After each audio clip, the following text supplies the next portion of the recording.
Viņš tiešām jau kādu gadu gaida, kā nav tā nav vienkārši. Bet es domāju, ka nākamais, kas mums ir jāpiesaka, ir ļoti labs komiķis.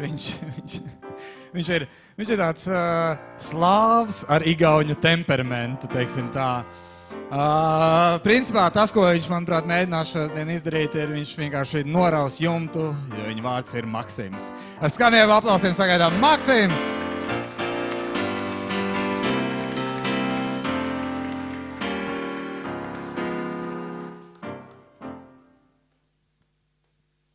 Sveiki! Pastāstīšu jums jokus. Riktīgi smieklīgi. Kā jau Oskars teica, mans vārds ir Maksims. Un tas nozīmē, ka esmu riktīgs krievs.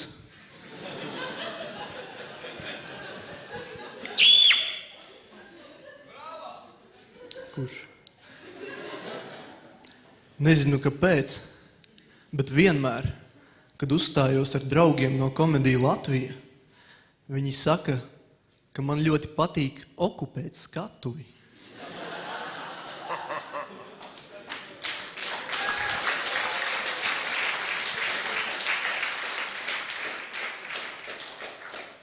Un es vienmēr izmantoju šo izdevību.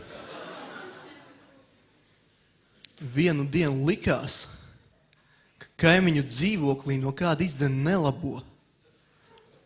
Visa tā baismīgā maurošana. Taču tad es sapratu, ka kaimiņi skatās Okartas akadēmiju. Sievas māte nesen atgriezās no ceļojuma pa Indiju. Viņa nevar vien beigt lielīties ar to, cik viņai tur daudz bijis pielūdzēju.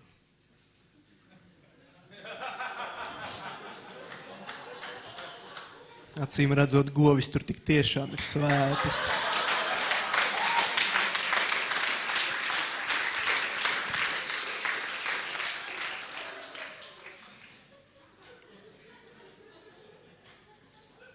Pavisam nesen muitas darbinieki konfiscējuši 2 kravas ar nelegālo spirtu.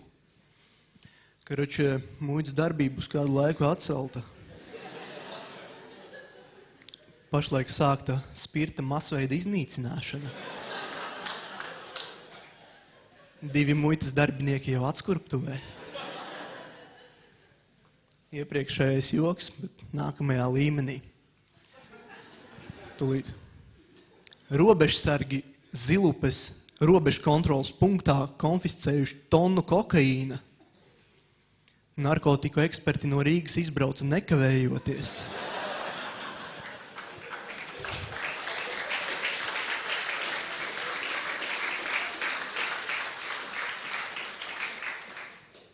Taču uz tusiņu nepaspēja. Joks par izvarošanu. Nē, mēs taču esam televīzijā. Kādu laiku strādāju par autobusa šoferi. Sapņu darbs. Meitenes vienkārši kusa. Tolaik neviens savu darbu nemīlēja tā, kā es viņu nemīlēju.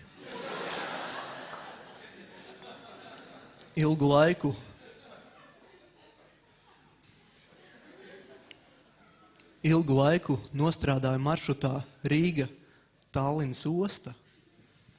Un vienmēr, kad vedām pasažierus uz prāmi, likām viņiem vienu un to pašu filmu.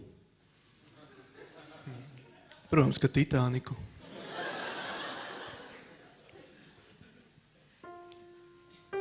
Tūlīt pašpikošu. Un vienmēr paticis mācīties. Joprojām patīk. Skolā es mācījos ļoti labi. It īpaši 8. klasē. It īpaši 2. reizi 8. klasē. Patika arī studiju laiks, izņemot tos brīžus, ko pavadīju universitātē. Pēc studijām nācās pieaugt, nācās palikt nopietnam. Un pirmā nopietnā lieta, ko es izdarīju, bija iesūtīt savu CV McDonaldā, lai pārējie kursabiedri mani neapsteidz.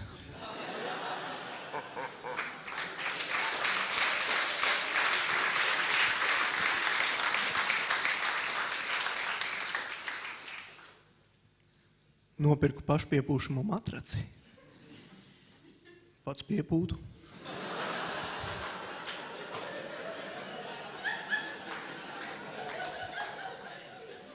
Tur bija baigā vārdu spēle. Vienu dienu draudzene man saka, tu mani necieni. Es saku, dārgā, nevajag būt pret sevi tik bargai.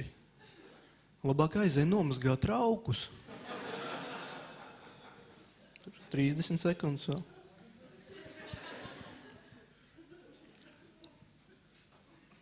Draudzene nesen sākusi aizrauties ar kulināriju. Tas priecē. Viņa gan vēl neko nav pagatavojusi, taču katru dienu bāž galvu gāzes plītī. Pašlaik strādāju slimnīcā. Man ļoti patīk tur strādāt. Bieži vien kāds nomirst. Tas arī viss joks. Paldies par uzmanību.